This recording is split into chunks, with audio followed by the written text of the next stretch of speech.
Good evening, fellow heretics. Welcome to tonight's show. I'm your host, Captain Dadpool. And I'm Natty Nat. And you are watching Nerds and Heresy.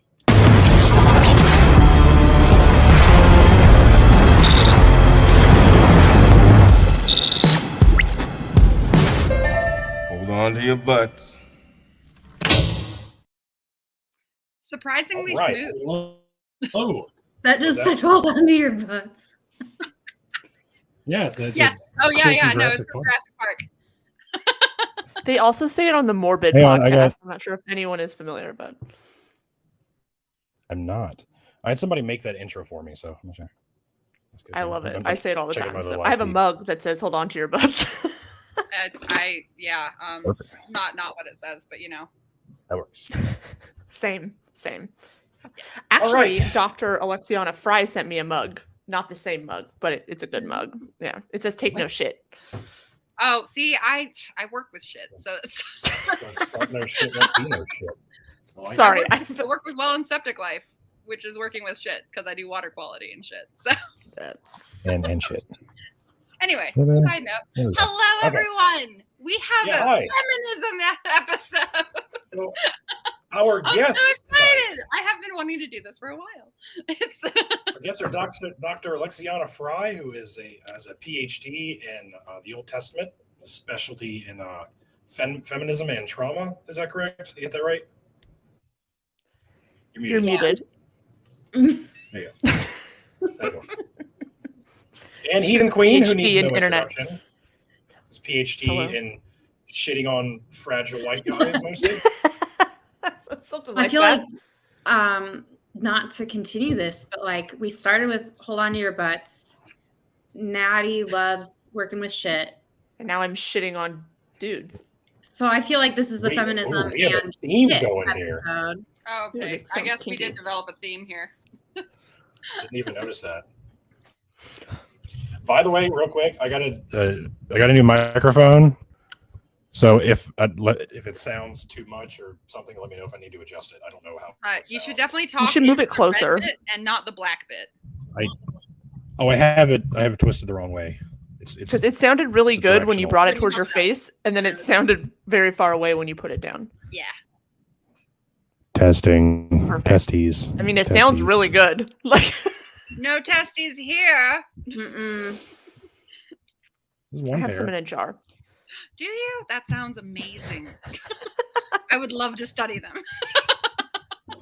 Unless you're talking about Rocky You Mountain know where- oysters, in which case, I mean, whatever. You know, Rasputin Schlong is in a jar in a museum. I know. I'm the one that told you that. Yeah. At the Phallic Yeah. Museum You didn't tell me that. We talked. Did you? in Amsterdam. I think I Yeah. knew that before that. Anyway, real quick, shout out to everybody in the chat. Dr. Kip Davis, hello. Hey, Dr. Kill. Oh, Yeah, that's a courageous. Dr. Hey. Kill. That's a. I'm Riley, so sorry I'm I gonna- missed last week. I feel like I haven't seen Feels so Riley in a bad. while. Hi, Riley. Kyle, Yep, I miss thanks you. for I'm joining. sorry. Hi, Kyle. one witch lady. Sorry, I'm bad about doing this. So I'm trying to make sure I do it this time. I don't even know what this is, so that's I great. ignore my chat too much, and I'm trying to get better about that. By the way, Dr. Here. Fry, Yeah. can you see the chat? I can. If I'm anybody watching it. I'm has- watching it go. If anyone has any questions for Dr. Fry during the stream, send them in the chat. Dr. Fry, if you see any and you want to address them, go for it. There's That no sounds great. format here, really. Love it. Could be a super chat, not a super chat. I don't care. I am Um, not an expert when it comes to the Bible, so I will definitely be watching the chat pretty closely. Excellent. I'm not an I will expert in have the my same input, way but- as Dr. Fry. I feel Yeah, like me either. and Captain Dadpool, I haven't read enough. The format is chaos. This is correct.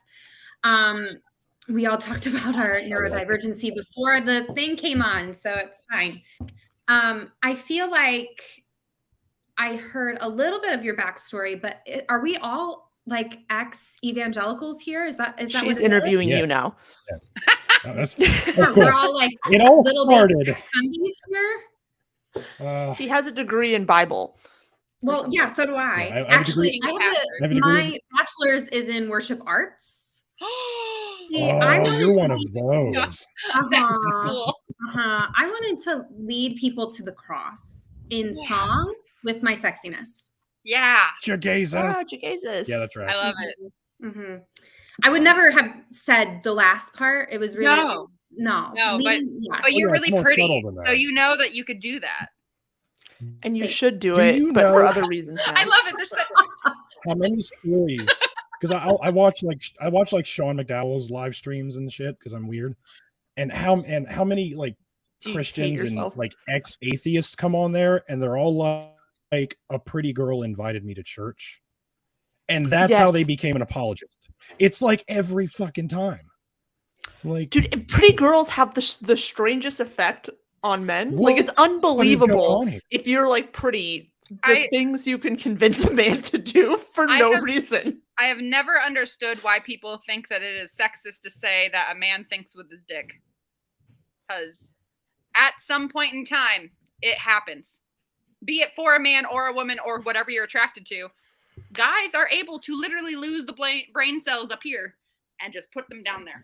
Well, I know so Yep. many guys that are like, yeah, I just slept with a girl I didn't even like. Huh? Like, I could never. Yeah, I don't get that. Like, I don't it's understand that. yeah. Not a thing. All right, so Pretty girls have a Dr. strange Fry. effect on the population. can you give us That's fair. a little background on Yeah. you yourself and Yeah. And actually, there's a question from Kip Davis earlier, and I'll get that Oh, is there? later because I think it's fantastic. It's a fantastic question. Why do so many repressed, fragile male evangelical scholars? Hey, did you That know that is a Dr. good- Kip got on Twitter this week? Unrelated, I'm sure. He did. He joined Twitter this week. Yeah, Wait, now you hold see why I'm on. so angry all the time. If I Kip can only is on imagine the Twitter, I whirlwind might his have world to has been. become. I might have to actually join the Twitterverse. I didn't. Oh, use on join Twitter. it. Don't do it. Don't. It's- I don't know. Do it. It's I a hell have that not I done it can't yet, leave. But you know what? I would follow Kip. Yeah. It keeps getting worse. It's good, still, yeah. actually. It's good I because didn't Kip think is it get already better. salty. Yeah. Okay. And I love it. Sorry. No. I For spoke for over Anyway. cereal. For cereal, though, guys. Let's do For cereal. introductions and then we can definitely start the conversation with Yes, that yes, question yes. from Dr. Kip because that'd be Would love that. perfect. Yeah. Hi. Sorry, I have a sound bowl up here and I'm just gonna move it to the ground. A sound bowl. I actually have my yoga certification, so That's a new one. I am Yeah, you do it. And- You get a yoga certification, you said. yes. So out of being trained in some trauma stuff, yoga was a way to actually become embodied when I was becoming completely desensitized to my work. And as a survivor myself, it was sort of like, okay, how do I balance reading these horrific texts, feeling them myself, and also moving through some of this so I can integrate these experiences into my body rather than just get worse. So then like everything else in my life, I just decided to get certified in it. So yeah, I teach yoga too. Another special interest. So my background, I grew up extremely white Christian nationalist. Didn't know that until, 10 years ago or so. But yeah, Christian nationalist to the max. We pledged allegiance to the flag and the Christian flag at Awana every Wednesday. Yep. Approved workmen are not ashamed. That's what Awana stands for. They did not like me very much because I was pretty outspoken, pretty much a lot. And actually, they had regular conversations with how much a lot I was and how I needed to be more quiet and more contained. But then when it came time to like compete against other churches as to like who could get the verses the fastest or who could memorize the most, they're queen. Did they want to give me the Timothy Award? No. I'm Not normal. the Timothy Award? Did they have to give me the Timothy. Award? Yes. Second Timothy they did. 3:16. Yeah. All scripture is Dude, God breathed. Kind of. God. Yeah.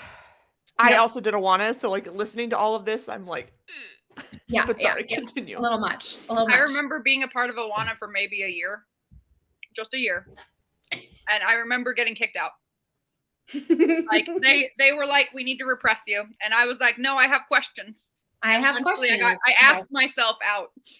Yes, I have questions is pretty much the story of my life. Yeah, so grew up that way, went to a very evangelical college that I actually taught at, even while I didn't really necessarily agree with some of their facets, but felt like, okay, this is an in-between space that I feel like I can navigate, having come from that space and knowing that I needed some of those people in my life, and they were there, that could help navigate those questions, and give options for those questions. Like there's not just one way out, right? And so worked for that institution, but they just, hello, whoever you are, Rich. Hi, Rich. Hello. And Awoken One. You can't put this up on the screen because she's keep going going. to get distracted every single time. Sorry, I just know because I Yeah, I do. might have. As bad I as might me. have to As bad. ignore Well, then that. we're That's- finished, and then that's we'll just put one up thing the that Yes. everybody- You have Yes. to treat this like you have two of me in the Yes. show. You have 3. 3 of me. Because I mean, I don't know. I'm also ADHD and autistic diagnosed. So like, autistic, yeah. depression, anxiety, Yep. all the Borderline. Just like line them up, knock them down. Yeah, Just I'm keep like, going. I don't know which one it is, but my TikTok for you feed is a mess. Oh, Okay. yeah. There's so much random shit. Anyway, Like, moving what on. are my Sorry, side go notes ahead, for go you? ahead, go ahead. We have to jump back. We have to jump back. Okay. My Okay, board, if I have to so, keep track of things, I will. I got actually, I'm my, muting myself. I did not get my, I did not get renewed to teach there because I was giving options, and they thought it should be a lot more. Oh, actually, a parent complained, and they got because I was talking too much about race and gender. So here I am. All said, talking too much got a about it? worship arts degree. Are you pushing that CRT stuff? Yeah, they don't like that. Oh yeah. What is that video that's going around right now? Like, what are there not of in the Bible? And they're like white people. White I'm like, people. Yeah. correct. Except there is the Gauls could be. They often stereotypes the Gauls as the redhead. Viking-esque. Yes, Viking-esque. So you could make a case for that. Don't have to. It doesn't need to The, be. the Romans were like off white. It's Kind of. I'm like, again, divine white, right? yeah. Anyway, That didn't exist then. So Right. No, what existed then was the Gauls. That phrase. That is what they were talking about. they were the Gauls. Those of the north, those that were not within our Vikings. Judaistic and Little cray boys. Anyway, the loud, obnoxious big men. yes. My worship arts degree was 3 parts. It was music major and a Bible and ministry minor. I got into Bible classes and I was like, wait, people are actually talking about this. They don't just tell people like your pastor will tell you, this is a faith issue or you need to pray about this. Like they're actually talking about what is happening here. And got really interested in that. And so went and got my MDiv not because I wanted to preach. No, women can't be preachers. Not because I wanted to preach. I wanted to help women know more about these things because, they're not being told. And that's very important, right? Don't you just love women groups when it comes to? Sorry, we'll get to it. I was a women's co-director for We'll like 4 years. So yeah, I do. Yeah, so I worked at a very complementarian church for quite some time. Very much agreed to my own submission. And thankfully, I did get married when I was 23 because evangelicalism and you're not going to be a spinster. That's awesome. No, God forbid. Yeah, no. I have no idea how I escaped that very specific thing, but I do. My Thank mouth God. is large. I got really lucky. And loud. I got really lucky. And my spouse is not, yeah. I think at one point when I asked him, like, do you think you can lead me? He laughed. So he's like, have you met you? I can't even lead me. No, I can't. I don't know where I'm going. I don't know what I'm doing. Yeah, so have a deep background working for a complementarian church, then was learning the languages, started asking more questions. And sort of in learning more about the Bible, actually deconstructed. It was, and it's so ironic to me because people are always like, who did this to you? What happened? And I'm like, yeah, well, stuff did happen at the I did it to myself. I kind of did this myself. Yeah. This happened as a result of my education. So sure, get rid of my education if this is what you are trying to get rid of is all of these feminist women running around. Anyway, didn't know really where to go with all of that, so I ended up getting a PhD. Because why not? I mean, why not keep going? And yeah, so I got my PhD. Specifically, I worked on the text of Judges 19, which is a pretty infamous text. Yeah. Ooh, that's a rough one. For a trigger warning, I mean, that should just go on for the rest of this episode, probably. Content warning. Trigger warning, we're going to get into all the things, so heads up. Yeah. Also, she and I have discussed this, and it's so good. It's so yummy. good. That's all. I'm going to mute myself. Not delicious. In the worst possible way, but to get people thinking about it and talking about it and actually engaging with it as opposed to just reading it and having sort of lens of. Oh yeah, the blank face. Exactly. Yes. Well, God, there must be a reason. I don't know it, but keep reading, right? Yes. So anyway, continue. Sorry. Yes. Sorry. No, you're fine. Yes, I have talked with Heathen Queen before. I love Judges 19. I could talk about it all day. I will. But I specifically worked on that text through the lenses of trauma and migration. So it's a little bit of a different take that I do in my dissertation. And earlier, actually, I saw that my little bud, where did he go? Kyle asked, is there anywhere we can find and read your published works? Nothing is published yet. Nothing is published yet. Everything is in its either proof stage or peer review stage right now. However, you can read preliminary works on my academia profile. Oh, hey, there you go. Yeah. So there's a lot of conference papers on there because I do a lot of conferences. But some of the published stuff is not out yet. It's in proofs or happening. I am still a baby scholar. So the dissertation is currently getting rewritten for book format right now. I have a book that is in peer review right now on trauma and speech act theory in Hebrew Bible.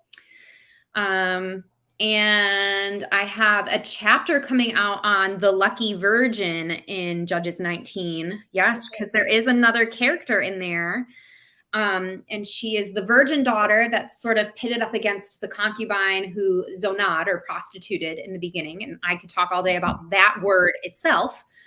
But yeah, I got my PhD at Stellenbosch University, and that is in South Africa. However, I specifically chose one that was not in the Western spheres of things, even though some could argue South Africa is borderline when it comes to Western versus Eastern aspects. But I specifically chose a school that would more or less focus in on aspects of justice and not have such colonized versions of learning and education and such. Yes. Sorry, I'm interrupting because I don't know why this just dawned on me. I was talking to Captain Dadpool about it earlier. She did her PhD primarily online. Yeah. So we went. I don't know why I didn't think of that before. Mm-hmm. We went in March 2020 to go for a conference that I was going to speak at, and also check out, like, can we move here and stay here for the next year or so while I finish it up? And as you know, we were in flight when the panty started. So I did everything remote. Not ideal. Oh, wow. Would not Yeah, recommend. I really want to continue I want to get into a graduate program. Yes. But I have 4 kids. I'm a stay-at-home dad. It's rare I get to leave the house. It's like I got to do everything online, but I'm also having a hard time finding a school that will take my credits without require me to sign a lifestyle agreement. Yeah. So Yep. it might have to be something that has to wait Online. for a It while. is doable. I am currently, about a week away from submitting my application for grad. So that is Ooh, where or what are you applying for, if you don't mind me asking? soil science. I'm gonna do dirty shit. Because I just finished up my applications like Yes, you the middle of did. January. Oh yeah. And then I like put it out of my brain. Like I completely forgot Oh, that I God, no, I'm applied to just- schools. Like I blocked it I'm- out, and people were like, "Have you heard?" And I was like, "About what?" No. Like, I forgot. It's gonna be a minute. I don't At remember least- doing those. No, yeah, Right. I had to Yeah, block it out. I won't hear until either the end of this month or like middle of March. But anyway, Cannot get myself to write my personal statement. That is literally The where hardest I'm at part right now. about I have everything. that is it's going to change.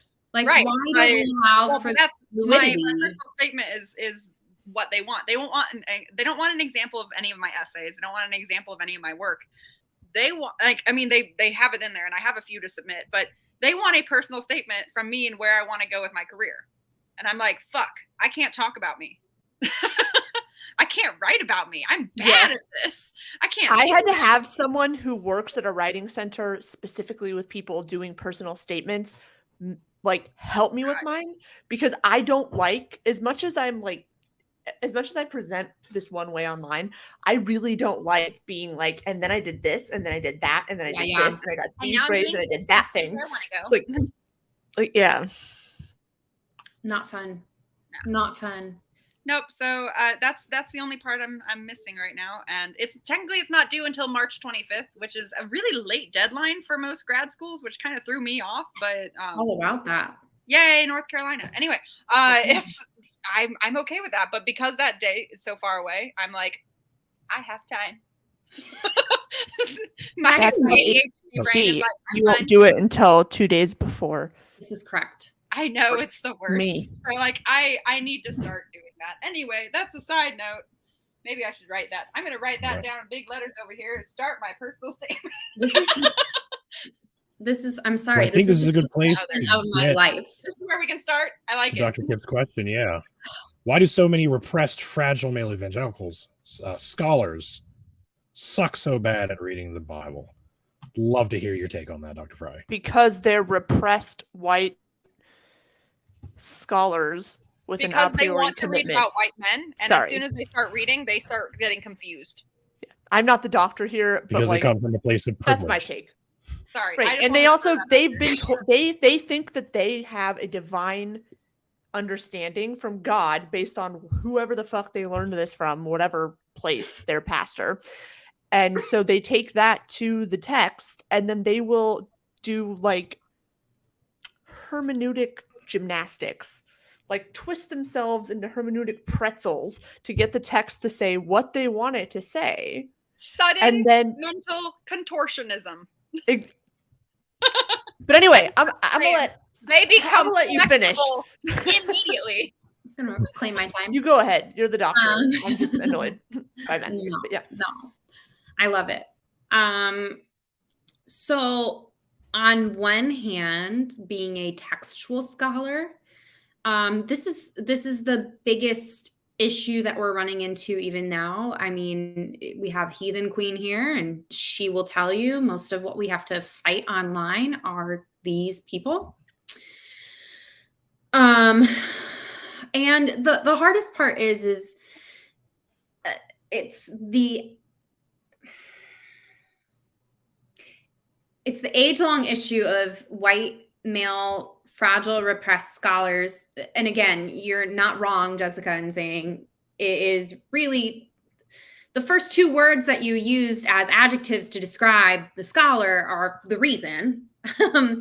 But the issue is objectivity and subjectivity. They believe, and they need to believe in order to contain their own worldview, that there is an aspect at which they are completely objective from the text. They are not bringing any of themselves into it, in part because this is the water in which they swim in. So why would they change anything else? And in order to maintain their ideologies, they do what they do.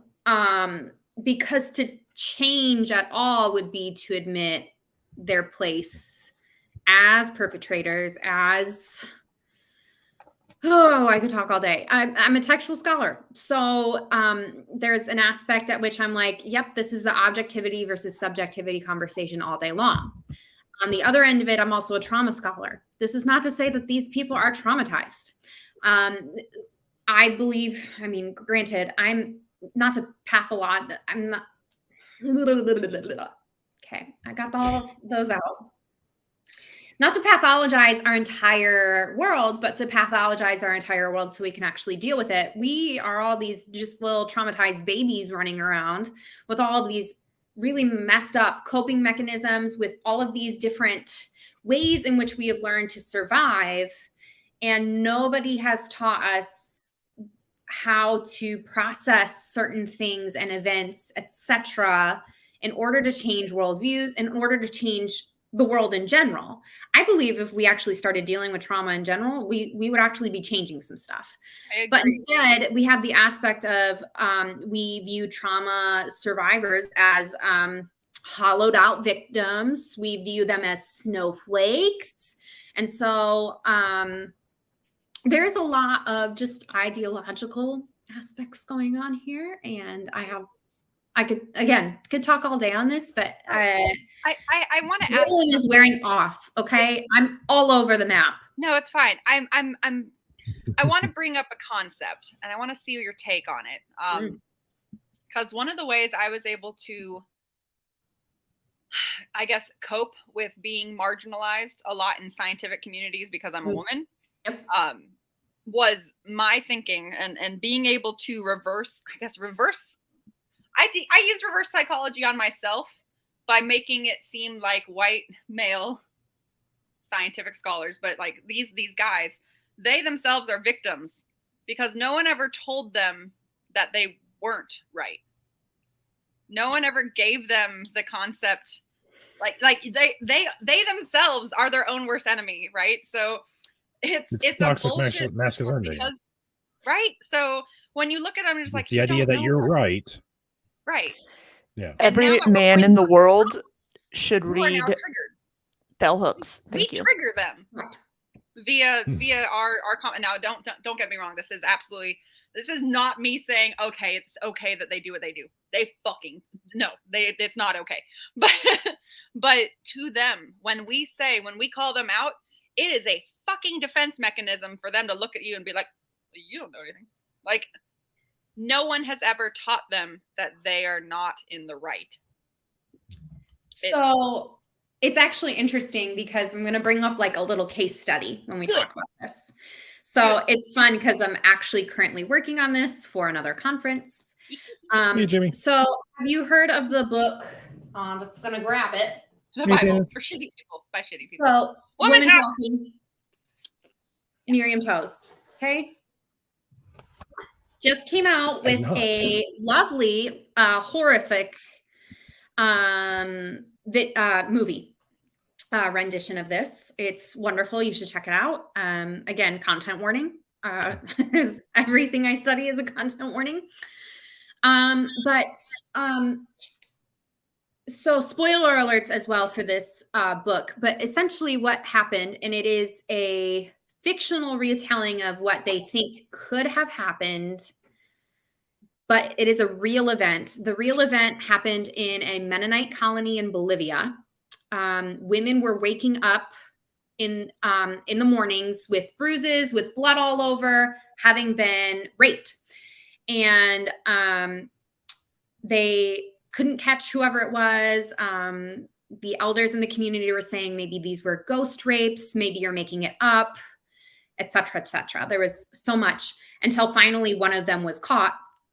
And so the book is talking about then how do these women decide what to do with this? What did they do?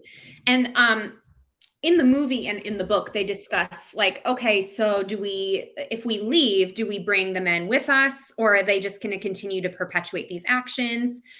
And they actually decide, like, if you are under the age of like 12, you come with us because you're considered a child and we can still kind of mend and meld and shape you.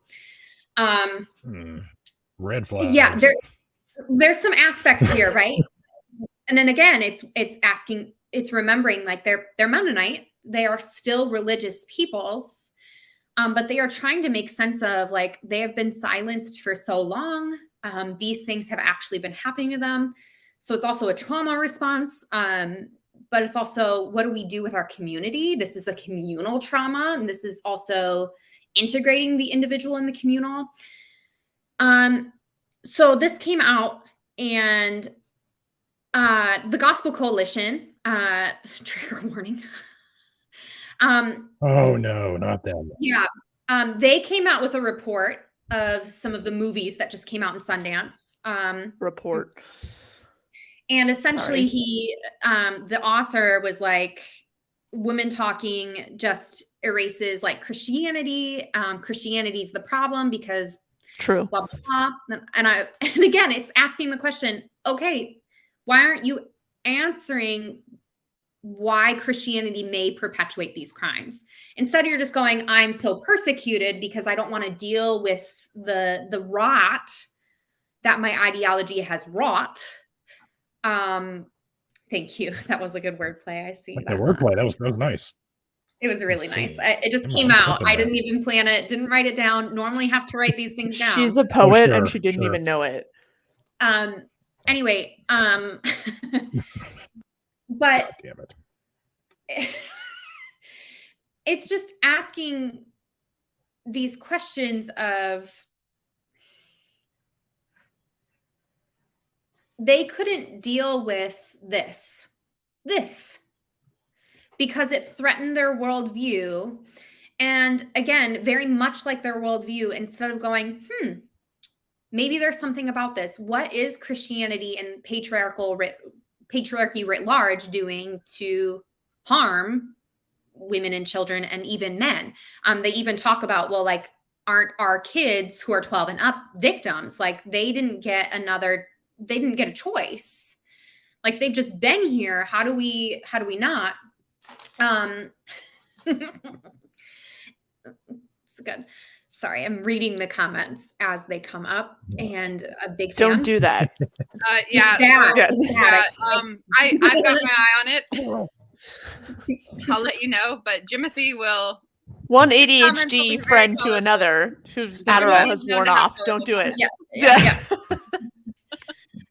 So it's this question, right, of we can't condone the actions that trauma and traumatic systems make us and how they make us respond, right? Like, I can't just harm someone and be like, oh, sorry, slapping people in the face is my trauma response. And you triggered me by sneezing, right? And again, trauma is also a spectrum. Hey, Mr. Stephen Walker, hello. Hey, Stephen, I saw your message. I'll respond soon. Sorry. Hi, Stephen. Don't know you. No, she won't. But it's this aspect of recognizing that we didn't get to choose the proverbial waters we're swimming in. Not only are they're systems, but they're also actions that we can participate in.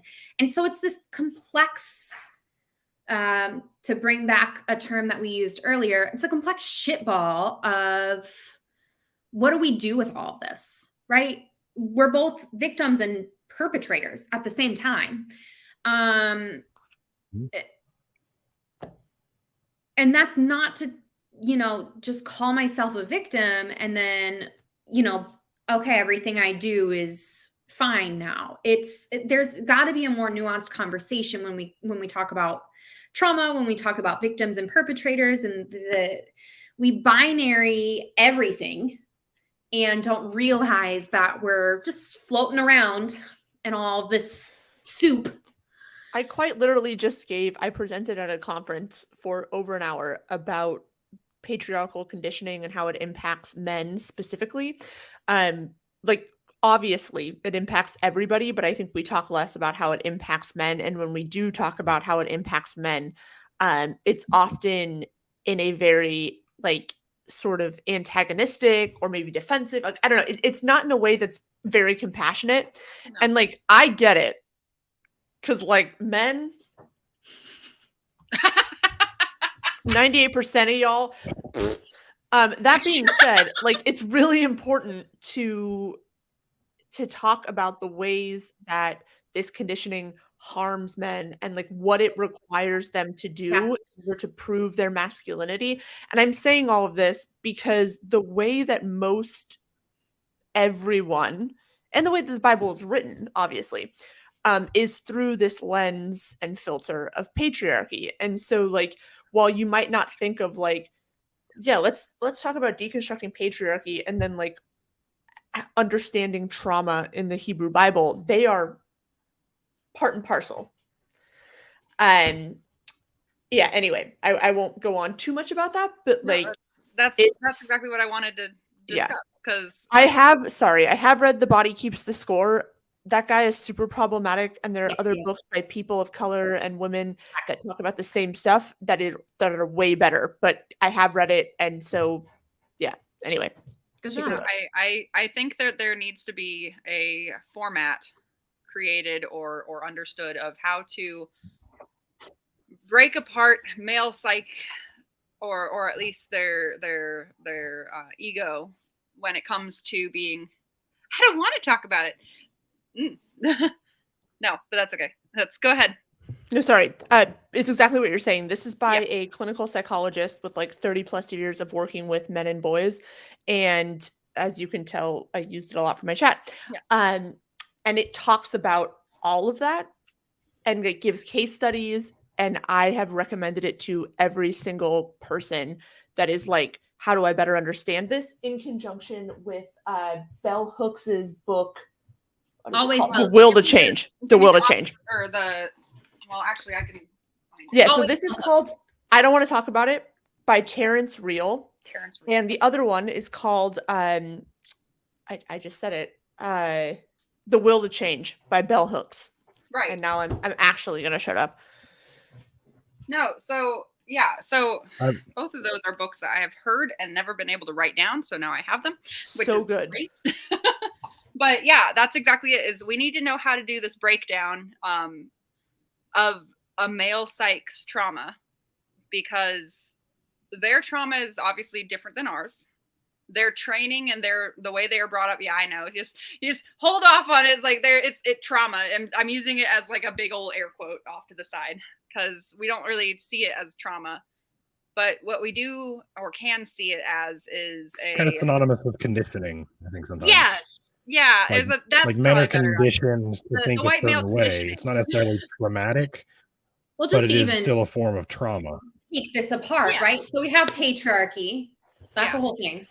Right. Let's talk about capitalism, right? Let's talk about the trauma of living under capitalism. Oh God, yeah, the stresses of that. That's not, but that's then not to like return to our initial point that struck all of this conversation in general, right? It is extremely difficult to change our worldviews and our ideologies, especially when they serve us. Right. And if we are not convinced they will serve us otherwise, we're not going to. There's no change. There's no effect. But there's also a little bit of a willful ignorance in that, right? So like, there it is. I grew up the one that I was like, that's what I was trying to get to. But yeah, that's it. Still believe in capitalism, right? Like there's just some of this interesting pieces of, even when it doesn't serve us, we're still so convinced that anything else is the enemy. I'm not a sociologist. I feel like Jess is going to explode. Yeah, I was going to say, we're getting into I'm sorry. I'm doing economics. It's a thing. Oh God. It was not even about the economics part. Like, capitalism sucks. We could talk about that.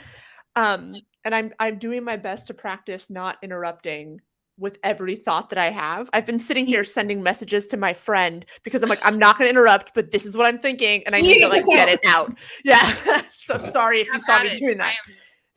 Bless his heart. So what I was going to say, and this is not to say anything of the ways in which when something benefits us as a man or as a white woman or as anything, right? We are far less likely to raise hell about it because it works in our favor. That's a basic human Totally. It's psychology. a survival instinct. Right, exactly. So like to say nothing of that. Selfish gene theory on this, but I'm gonna let it go. Like I want to get into evolutionary theory, but we're gonna we can. All I was gonna say was that a really interesting and I think poignant point that Bell Hooks makes in her book is that the way that we condition young boys, the way that we force them to prove their masculinity, right, is through acts of mental, emotional, psychological, and physical violence. Yes. And we start by making them do it to themselves. Correct. So if you have something that you like that's not deemed acceptable by or masculine or whatever, according to this very rigid gender role that we have in our society today, you are shamed in any number of ways or punished. And I, again, I'm going to try and like not talk about this at length because I quite literally have like a feature film level presentation ready. But there are studies that show the ways that we raise boys and that we raise girls and what we encourage or what we discourage.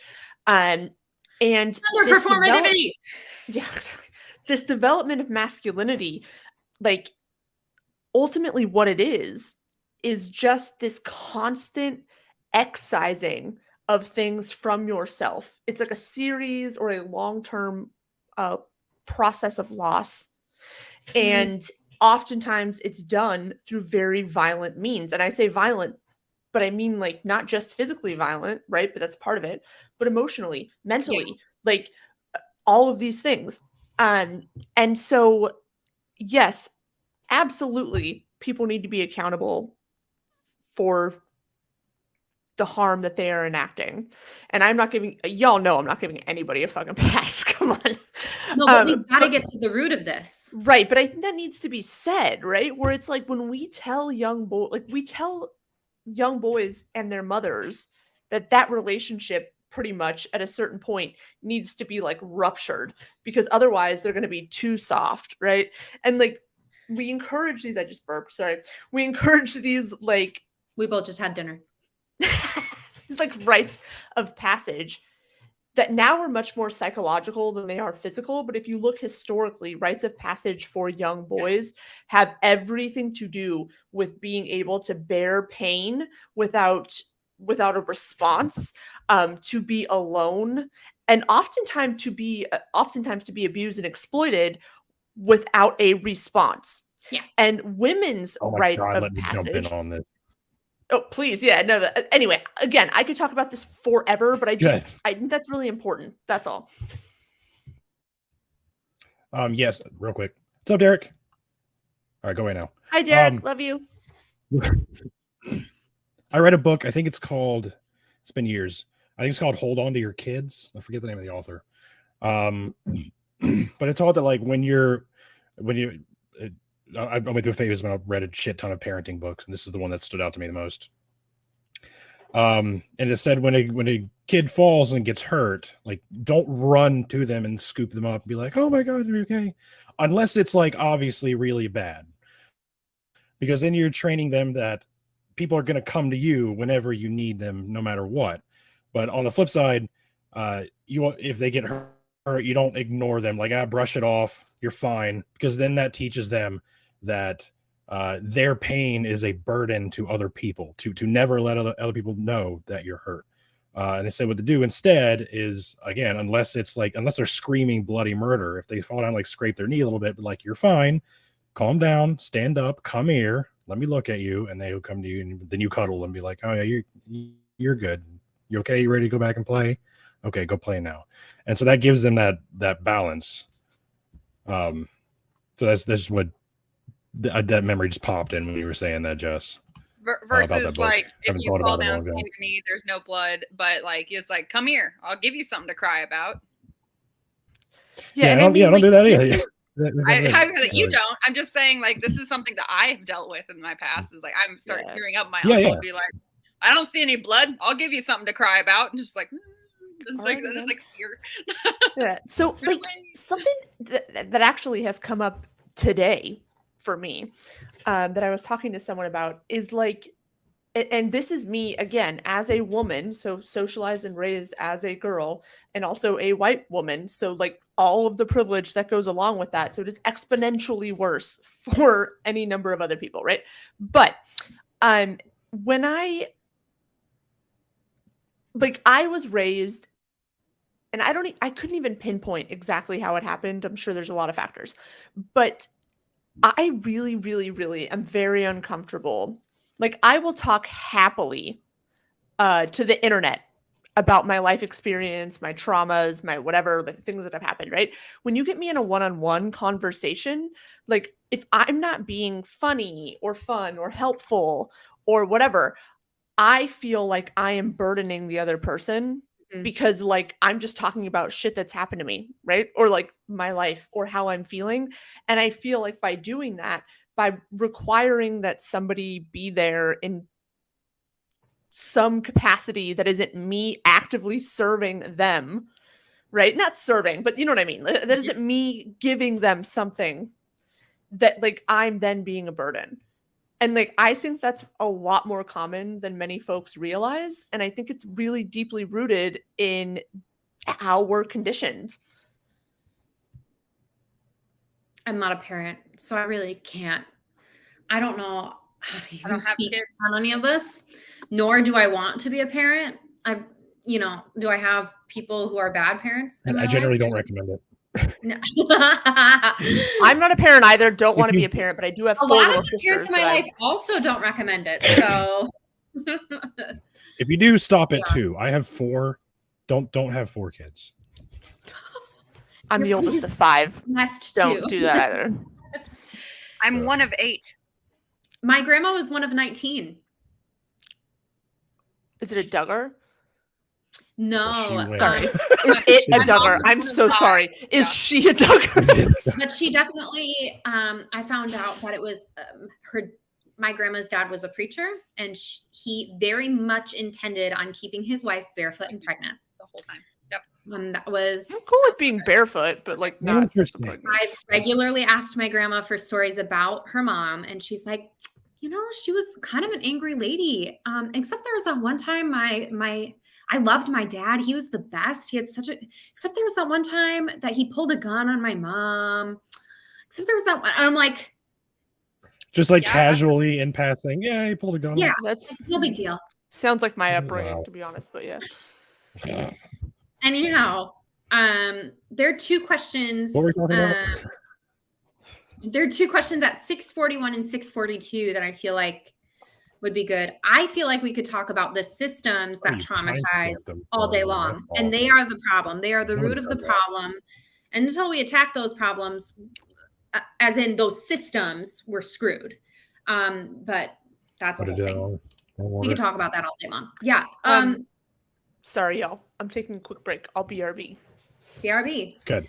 The first one was Kip's question on are there women's voices in the text? I have read and taught that limitations preserve songs uttered by women, blah, blah, blah, blah, blah, blah, blah. Hi. Yes. Are there women's voices in the text? I have an answer to this. Oh my God. I got to find something real quick. Keep going. Let her answer first, damn it. I said go. I got to find something. Dr. Fry, keep going. Are there women's voices in the text? It depends on what you mean by explicit voices or implicit voices, right? I wish there were explicit voices of women in the text. I don't know if they are. I think a lot of material has been co-opted, as you have discussed here, by women, then taken by men as if it's their own original ideas. But again, just like patriarchy today, it's just mirrored. That shit happens all the time. Well, I mean, it's feel like it's written by Jeremiah. men, so the women were already going to be subjugated to what the men thought when they were writing, right? So it's already. There, did I find it? Yes, I did find it. It is in Jeremiah. When? Okay. Oh, interesting. Sorry. What did you find? Are you talking about?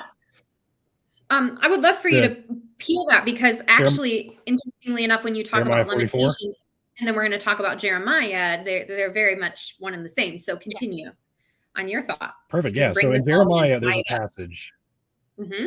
and it kind of starts around 14, 15-ish. I'm going to paraphrase here.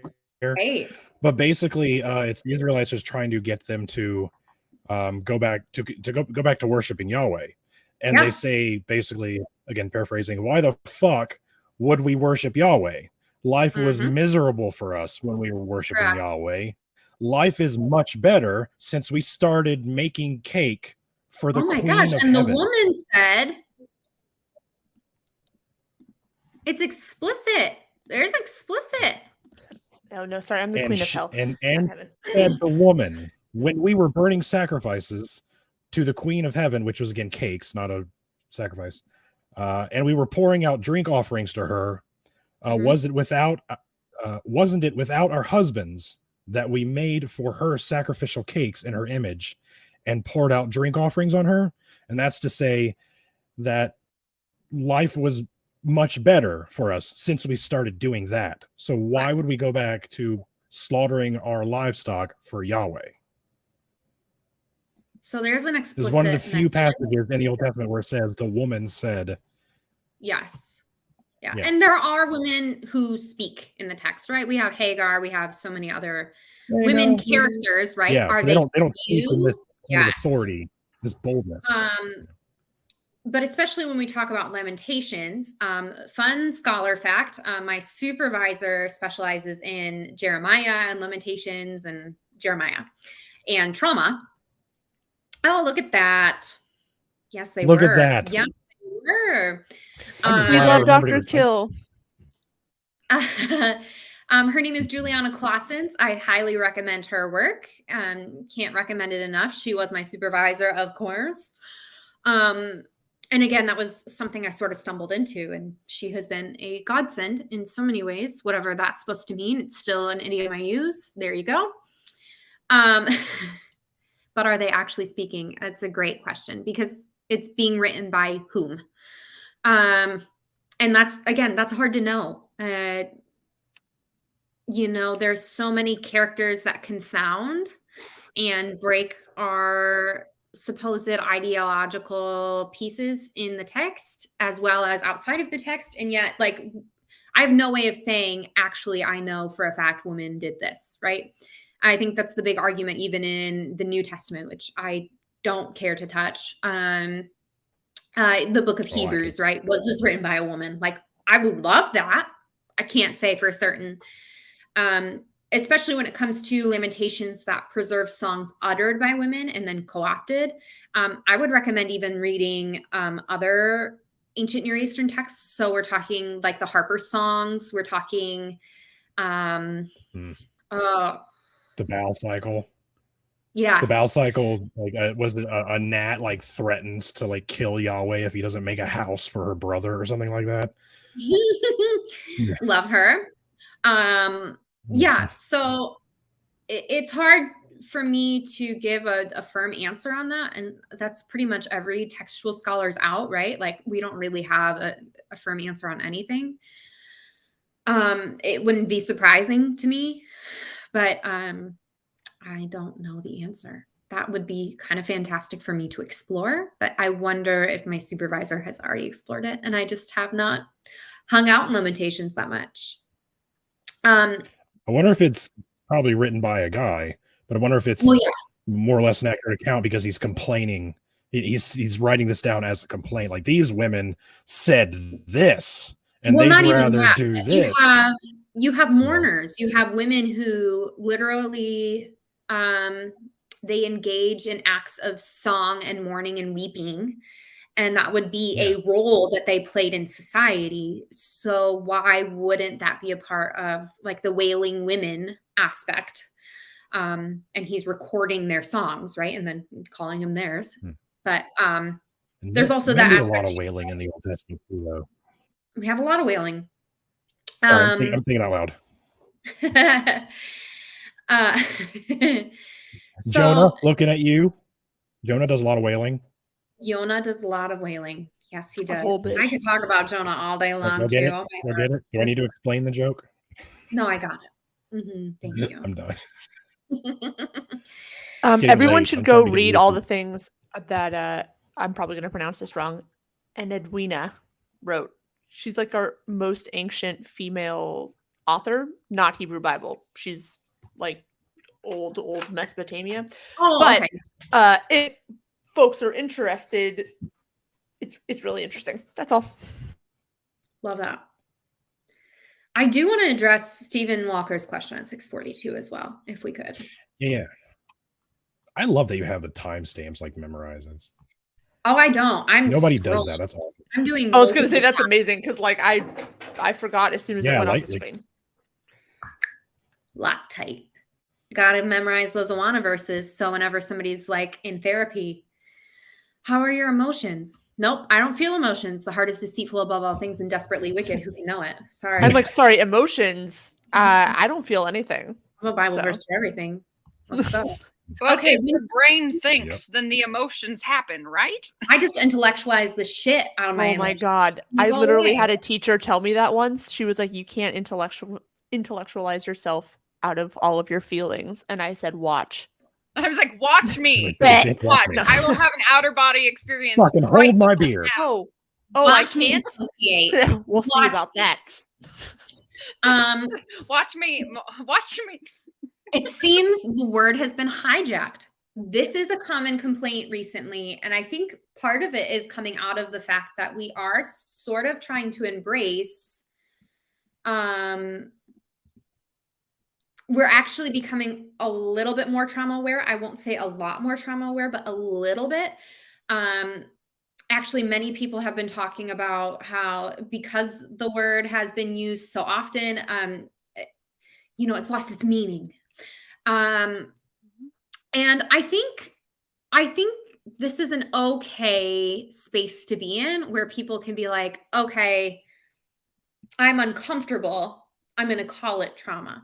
We are at least one step closer to somebody actually identifying that they're uncomfortable. And so there's this aspect where I'm like, yes, as a trauma theorist, is it being used all over the board in a wild variety of ways? When my husband asked me, hey, can you clean that up? And I'm like, no, that's traumatic for me. Like, is it a joke? Yes. However, I think people who are very concerned about the fact that it is being used and overused and abused in these circumstances, and we should be concerned about it. I think we are getting closer to actually addressing some real issues, and I'm not that concerned about it. I'm just not. I'd rather have it overused and put out there than have it still be stigmatized as. Once again, I would rather pathologize the issue entirely so that we actually begin to deal with it. I would much rather us consider all of us walking around as hurting, broken people that are also simultaneously whole, so that we can begin to address the systems that continue to harm us. I like that. A lot of the time too, when we talk about the word trauma being, I don't know if there's like a time limit. We hit an hour and I'm like, oh God, no. I'm So, hyper we aware. tend to go for 2 Oh, hours sorry, yeah. if it goes. We usually go for 2 hours. All right, If great. you need to go Whatever. sooner, just let me know. But yeah. I'm good. Girl, it's your time. Have at it. Oh, sorry. We're in the same state, she and I. Yeah. That's all. For once. All right. You don't have to tell me. Can you throw it in chat where you are? Oh, we're West Coast. California. Sorry. I feel like it's baby. comfortable. California's really big, so I'm not super worried about somebody. I've announced many times the city I live in, so. Yeah. Only the old guys live near me. This is cool. I never get any of my fun feminist friends. She's the You're one of the surrounded first. by Republican Christian nationalists. Well, here's the Correa kicker. lives here too. Yeah, Yeah, they she live here too. Correa left me. We You know, live, next like, my blocks next door from each neighbor other. wears a shirt that says "I stand for the flag and I kneel for the cross." Oh God. On I'll his bet, work I'll bet shirt. you do. Yeah, no, because that's a company policy, right? Apparently, I think it's his own company. I have mean, I those kneel trucks for with the something, big but Trump not the flags cross. hanging out the back. They're Christian all over capitalist. the fucking place. I hate Oh it. my here. God, I can't tell you how many times I almost got. I don't know. I got hired, or I got asked to work for a company that defined themselves as a Christian capitalist company. And I'll even tell you what it is. It's called Dakota Technologies. That's what it was. And I was going to be doing mining stuff with them. And they were going to pay me pennies on the dollar in comparison to any man that jumped Of course in. they were. Yeah, of course, right. Like I looked up the cost of like this operational thing that they wanted Shocked, me to I do. tell you. Oh, I know, right? I know. But like they were so nice to me. And they were so sweet and they're like, don't worry, like I was like, you're single. That's great. We have a lot of single guys that are part of the company. And we do consider Is this a very matchmaking family-oriented. service? Like, what the fuck? No, they called it a very family oriented. Well, no, I'm sorry. I know it's not matchmaking, but like, why would you Oh say no, that? it was like all the red flags got hit. A place like that, it could everything be was fine. family That's oriented interview. and Yeah, the matchmaking interview at the was same fine. time. Everything was science. Everything like made sense. And then Kept like it on when putting they wanted down. to hire me, it turned into a whole other ball game. Like I went into office prepared to say yes, and like halfway through, I was like, "Fuck no!" I was like, "I am not gonna be a part of this." But yeah, no, sorry. I just wanted to throw it out there. As I saw one of the guys walk by, and he had on his shirt, he had like the Bible flag on the shirt above the U.S. flag, and I was like. Just They're had a one and the moment, same. just like, They're one and the same. yeah. Was there So- a red flag above that one? Because there should have been. Oh no, it was No, it was the Blue no, Lives I got Matter flag. slapped in the face with that red flag, just whoop bam. Yeah. Like, All said, I will say there is a spectrum of traumas. And For so sure. when we talk about discomfort, it's once more asking the question, let's continue to be curious, right? Continue to be curious. Why are you uncomfortable? Yeah. Let's talk about it. Why are you uncomfortable? Dan, and don't thanks for the super and don't chat. use the why are you uncomfortable as an action towards trying to silence them.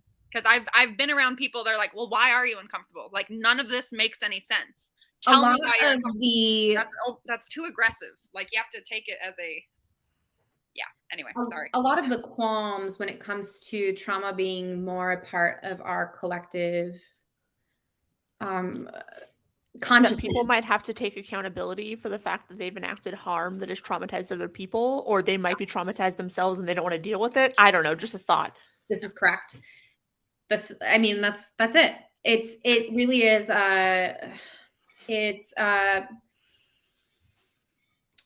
it's a backlash to considering I don't want to consider other people's feelings. Right.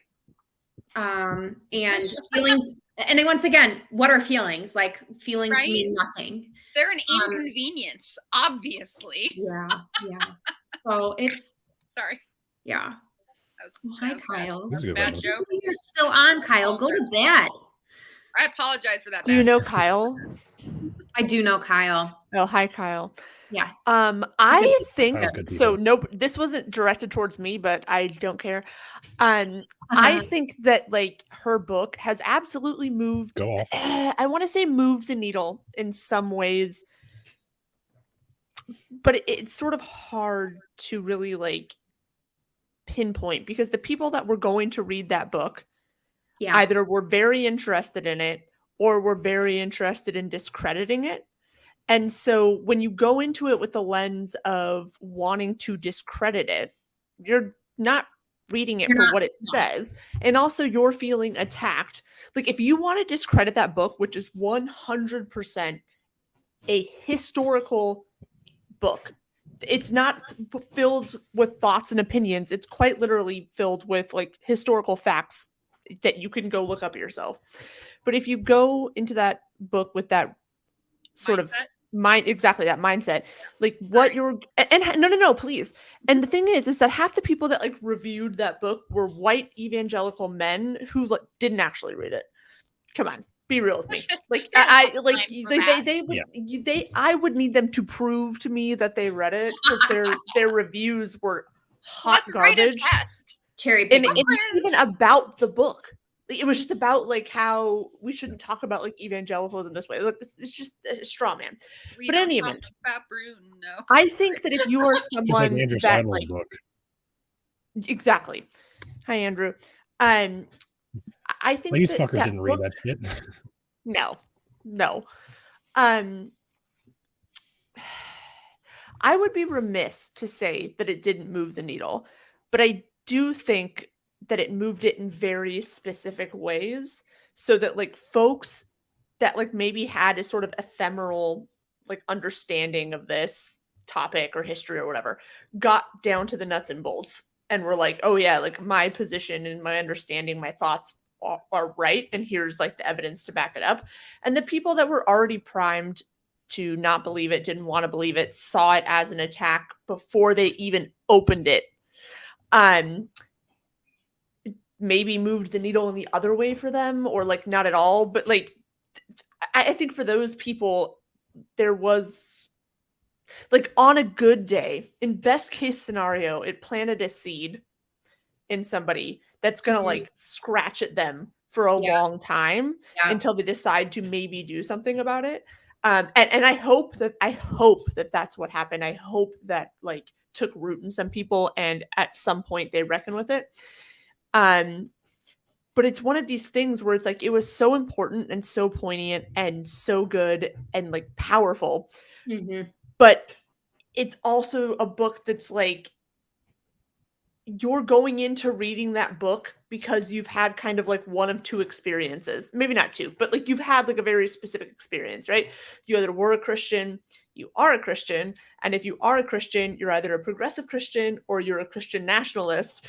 And so like it's very specific, like where the needle even originates, like where is the starting point for the needle? So it's hard to say, did it move the collective needle?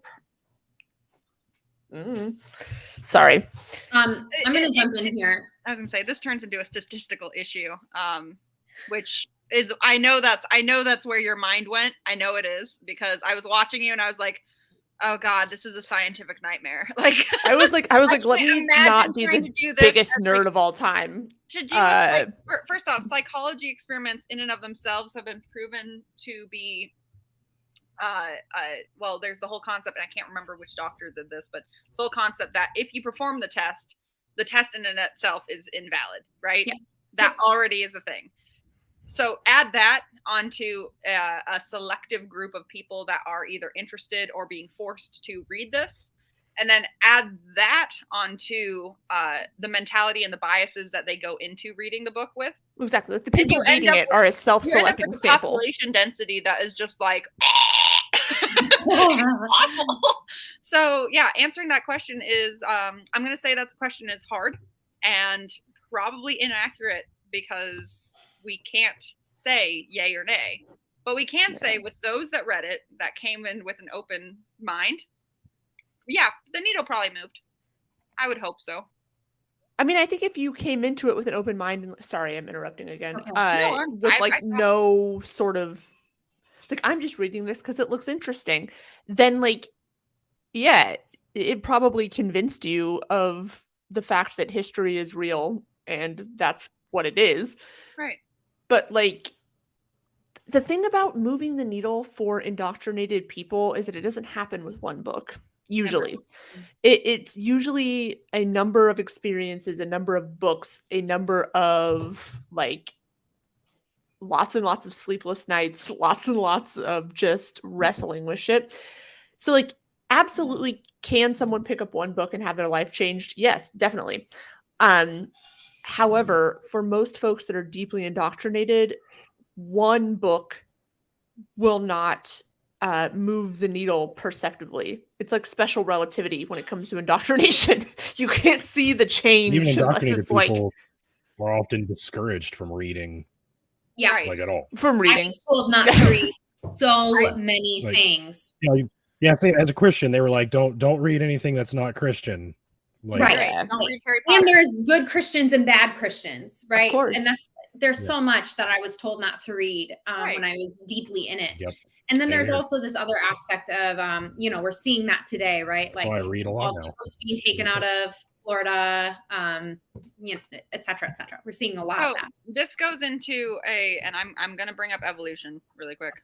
This goes into But the I, concept sorry, that- I also want to hear what Alexiana after this has to say, what she wanted to say. This is not to shut you up. Sorry, I just have to get it out before I forget. And now I'm going to be quiet. Thank you. Please continue with evolution. I love it. God, just the tisms today. No, so evolutionary speaking, we stick with the familiar, right? What we're taught as kids is what we're taught to survive. Well, we're going to be speaking right? the same thing. Yeah. So when we are discussing indoctrination, in my head, what I'm learning, what I'm hearing, because this is just how my mind works and where I went with my degrees and everything, is that when you focus on survival, when you focus on survival, oh my God, it's a pug. Sorry. That's all we need is more distractions. There's 2 pugs in that house. Okay, What's more sorry. distracting than a pug? When you're talking about, I'm just gonna stare at my Yeah. so I can, Also, like, yes, we all want to hear her talk about Judges Right? 19. So when we're talking about evolution and we're talking about survival, what your parents teach you is supposed to be what gets you through, and you are capable of promoting, you know, the population with your seed. You are supposed to continue on with your with the populace and like reproduce and survive, and you know, all that whole fun bit. But when your parents teach you something that is inherently, well, I don't want to say inherently wrong, but I'm going to throw that connotation in there, and then you get told the truth, your body fights with itself. Mm-hmm. And that fight can literally cause heartbreak. And It do be that cognitive dissonance. And there is a whole ball game of not just trauma. I'm not trying to throw trauma out there, but there is. No, we're going to bring it in. Okay, fuck yeah, we're going to bring it in. Fuck yeah. So it causes trauma. And I do mean that in the sense of physical, emotional, and mental trauma. And I don't mean that in the someone did it to you type thing trauma. Your own body will cause when I was trauma deconstructing at certain points, I felt like my brain quite literally was splitting in half. Did you ever feel like you were literally going to just faint from what you were reading? Yes. Yeah. Yes, because I was So like, if this it's isn't true, then like all of the rest of this shit also isn't true, When you and internalize therefore it- what the fuck is true? Well, why do you think that people are like, well, there is proof that when people bottle up their emotions, it causes their stress to rise. Their stress rises, their cortisone levels change, and then they have a higher like risk of a heart attack. Their body is killing itself because you're not allowing it to flow. You're not allowing it to process things naturally. Correct. Even you if have you to are integrate wrong. those Even if- experiences. Sorry, this is where I get into like. You're talking about that. I'm about to demonstrate exactly what that is. Okay, ready? Is there a We're going to do pug? a little demonstration. This is going to be really helpful. I'm listening. Okay, so I'm an individual, right? This is my Right. individual garment. This represents me. This Right. material I made this up. It's made up of different pieces. It's my personality. This is great. Your comfort. This can Sweaters be are hit by a also my storm. personality. Thank you. This individual person, this garment can get hit by a storm personally, and that sucks, right? It can get hit with a trauma. This is a storm. And it can get damaged. And then I go, oh no, like this is made up of, so for instance, even in my own world, oh no, this man that I was close to did this. Now what do I have to do with people who are familiar with my concepts of harm, with safety? And so my garment has been damaged. I have to decide what to do with that, right? Now I'm wearing another garment. To cover it up. No.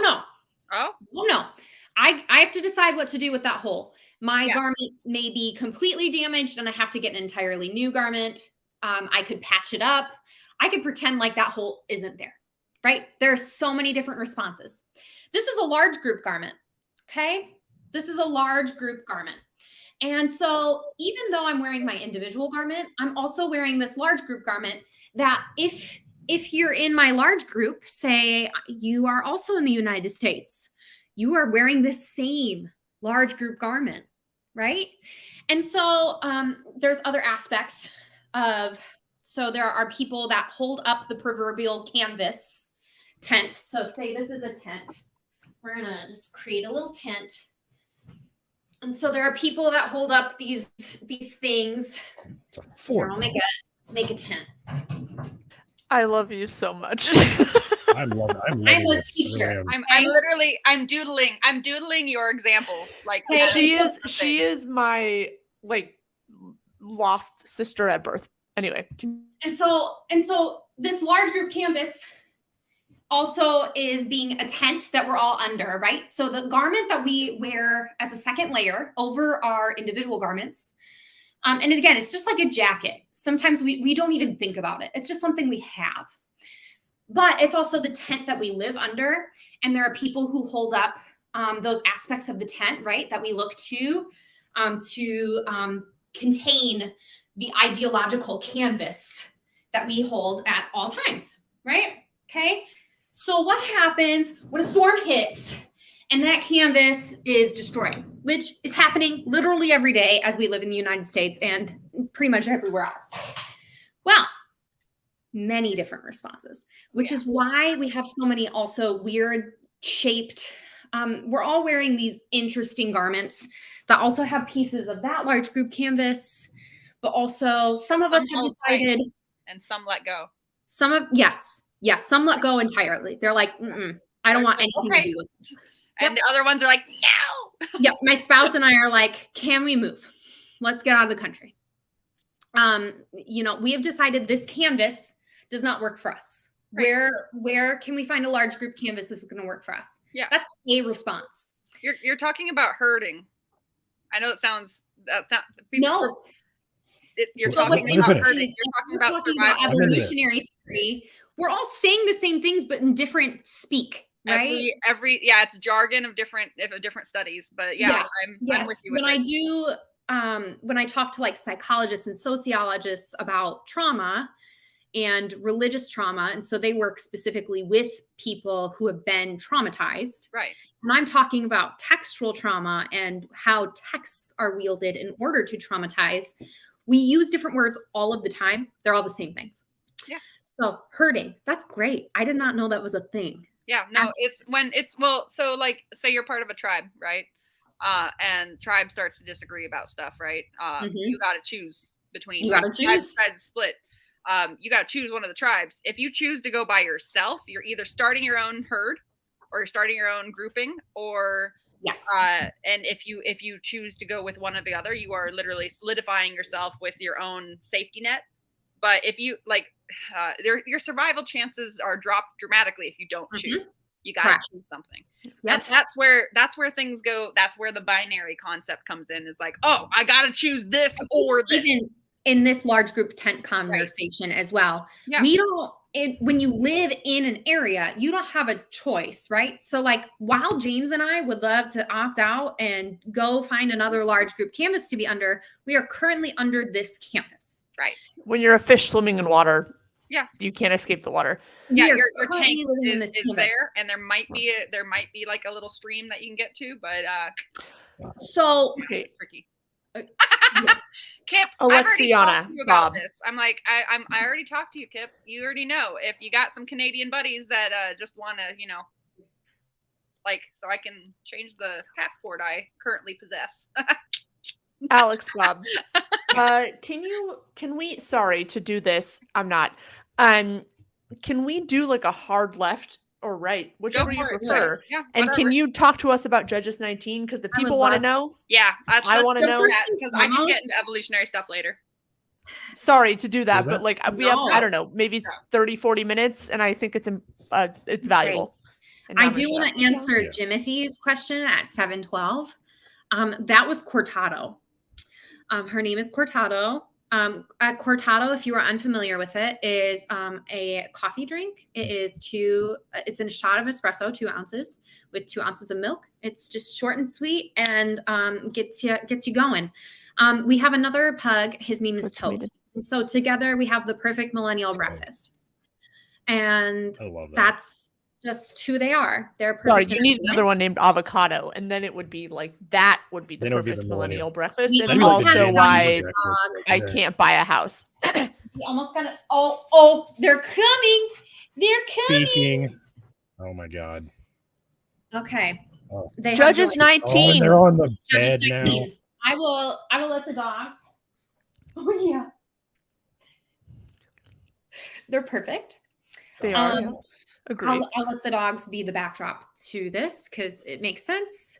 Because y'all are gonna need it. Apparently, they're going to enact Yeah. some of what occurs. Oh, Hopefully, dear. not all of it. For a quick synopsis of what Judges 19 in general is, Toast has left the building, so no longer is this a group project.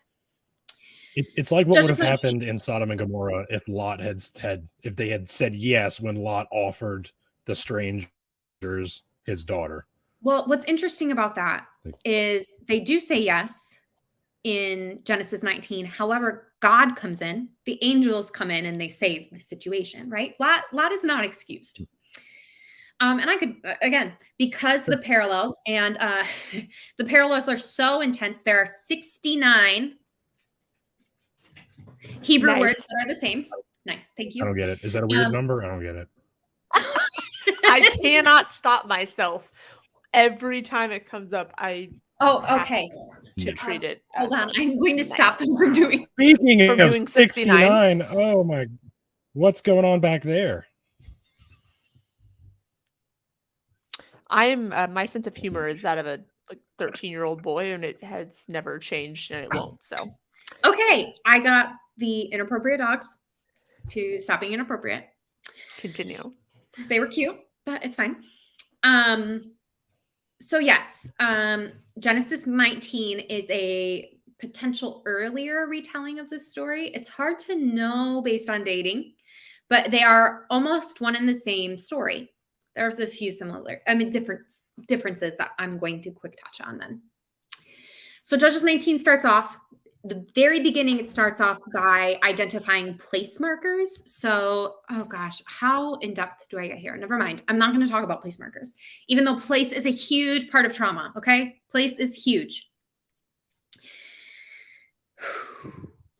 It starts off with a woman, a secondary wife, a concubine, who leaves her husband, who is a Levite, to go back to her father's house.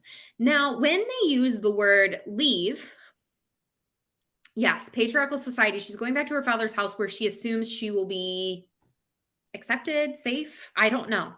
There's a lot of things happening here. The word that is used when she leaves is zonah. Now, zonah means to prostitute. So, was she going around having a little party time with a bunch of men and has now, annulled their marriage and went back? In some contexts, though, in patriarchy, you could just simply leave your husband and that would be enough to call you a prostitute, unfaithful, etc. Right? So there's a double notion there of, was she actually unfaithful when it pertains to the term of being a prostitute, being a sex worker, being blah, blah, blah? Or did she leave on her own accord and they just called her zonahing because she left? Here's another tricky part.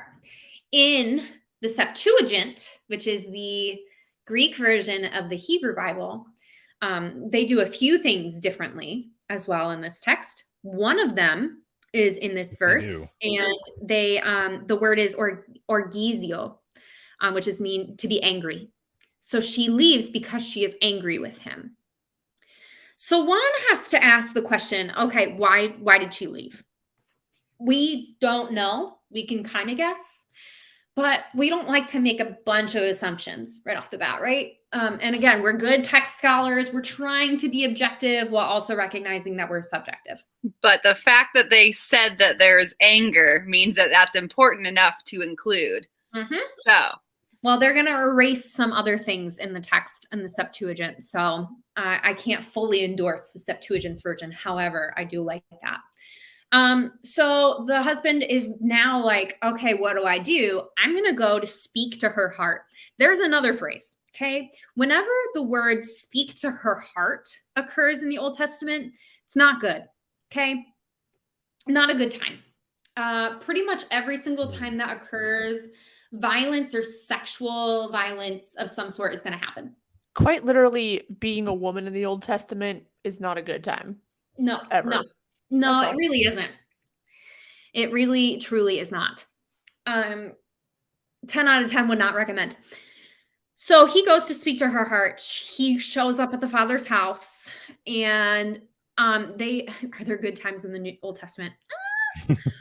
Yes. Generally, yes. They love to eat, they love to drink, they love to feast. But Like the flood that killed is everybody was a good time. yeah. And Yeah. again, we could talk about that, and I did, especially in light of the fact that Judges 19 then turns into Judges 20 and 21, which is like it's harem, it's mass slaughter, it's holy war, right? And that's a whole nother topic that I also researched, but that's a whole thing. So Yeah. goes to the father's house, doesn't speak to the woman at all, only hangs out with the dad, right? Good old patriarchy. The dad, we don't know what to make of the dad. Okay. So the first day they wine and dine. The second day they wine and dine. The third day they wine and dine. And so they are just feasting and feasting and feasting. And around the third day, the Levite's like, hey, we got to go home. I'm taking my property, and I'm going to go home. And he's like, no, just stay another day. And so some people are like, okay, does he do that because he knows the woman is not safe? His daughter is not safe with this man. Or is he doing that just like he's not confronting him? At least we're not seeing that in the text. Like, this is a little cowardly. There's so many aspects. And he also like wines and dines the abuser, essentially. So I want to say 5 days go by. And now I'm just going off memory because I should know this text by now. About 5 days go by. And on that 5th day, they leave a little too late in the day. They leave so late in the day that it gets pretty dark. And the enslaved boy that they have with them is like, hey, master, Jebus is right there. And Jebus is what Jerusalem was called before it was colonized. And the Levite's like, no. We're not going to stay with those people. We're going to keep going until we find my kind, right? So they get to Gibeah. And it's pretty late at night. They go into the town center. They're looking for somebody to take them in. This is pretty customary. This is pretty standard. Nobody is approaching him. Nobody. Until finally somebody who is not from Gibeah, but is staying in Gibeah is like, hey, do you need hospitality? And he's like, yeah, but we can provide like our own means. Oh, Kip, you can't say that yet. I love the Benjaminites. Oh, here we go. Kip. We have to talk. Scholarly scuffle here. The Benjaminites are fraught. Okay, let's talk. They're misunderstood. So, they are. The authors of the Bible hate them. Okay. So anyway, the old man, this is how they differentiate, because none of these characters have names in the story. Thank you, Kip. That was a proper apology. He's Canadian. From Canada. Love it. Canada. I just applied for a postdoc there. Here's hoping. Okay. So none of the characters in this story, and this is a key difference between Genesis 19 and Judges 19, none of the characters in this story have names. They are all generalizations. We'll get back to that. Old man and his young virgin daughter. They make sure to throw that in there. You got to know she's a virgin. They all go back to his house, and the old man and the Levite having a good time. They're drinking. It's a good time. And why wouldn't you? You just had a long day. We're going to drink. We're going to have a good time. until some knock, knock, knocks on the door, right? And there's the wicked men of Gibeah that show up, and they're like, we want to sleep with the dude. Now, I want to also address something that happens in Genesis 19 that also happens in this text. There are many ways to interpret that, right? There are many ways to interpret the Sodom and Gomorrah story. And some people look at that, and especially if their ideologies are homophobic at all, they're going to immediately go, see, people who are gay are just bad, right? We're just going to use this text and clobber people. And it's clobber text. However, if anybody's been in the military context, or if anybody recognizes the actual definition of rape as it is, it's more of a power thing. It has less to do with sexuality and more so to do with power over, especially putting in a man in a space where he would be penetrated for. This is why you see it so much in prison. Sorry. Mm-hmm. It is weaponized. You see it a ton in the military too. It is a way, yes, it is a way to put people in their place. In the ancient Near East, it was a way to like feminize your victim. Right. So, where do you think they got that from? It's a great question. You don't know. What do you mean? It's animals, dear. Well, yeah. Yeah, they literally show lady. orders of dominance because of through sexuality. Like literally, males will do such thing. Even women, or not women, sorry, yes. Even females will go after each other in the animal world just to show the order, the pecking order. Yes. Sorry, just throwing that out. No, I appreciate that comment. The pecking order, you say? Yes, the pecking order. It's almost like it was named after animals. How weird is that? Sorry, I'm quite literally just here for like Kyle, inappropriate clips. Anyway. Kyle, we will talk about supersessionism in just a minute, but that's the thing. Boy. Okay. Yeah, no. We'll come back. I'll be here until next week if we talk about supersessionism. So continue, Alexiana. Dr. Bob, continue. Dr. Bob. Yes. So, yeah, supersessionism is not great. Kyle, I know you and love you. I know if you just look up the word, you will understand. Okay. Back to the story. Pecking order. So immediately the man is like, absolutely not. Am I going to go out there and let you do what you do? Okay. And the old man is like, definitely not. He's a guest, because that's true. He's a guest. You don't, hospitality code. I want to say hospitality code in the ancient Near East too was like, if a murderer showed up at your house, you host him. Hospitality code, man. Little did he know he had a murderer in the house already. Anyway. So knock, knock, knock. Who are you going to send out? And the old man's like, well, we have 2 girls here. We can throw them out for you in lieu. And so, fuck them kids. Then what happens, and they don't differentiate at this point. Now things start to get really blurry. We don't know who's who. But we do know that a man, one of the men in the house, seizes, which is actually literally the word for, it's a word in Hebrew that you can also use for rape. Seizes the concubine and throws her out of the house to the wicked men. And they do with her what they will all through the night until and they have a picture of her, not a literal picture, but they have a vivid verse that literally discusses her trying to get back into the house. And the last place that she is with her hands outside the threshold of the home. Well, the man wakes up after his nice long sleep. He got a good rest. He, had his wine. He did his whole thing, and it's fine. He gets up. He wants to leave. Okay. Hospitality here kind of sucks. Also, virginal daughter was spared. So we'll discuss that again. Oh, I don't know how much time we have to discuss. Anyway.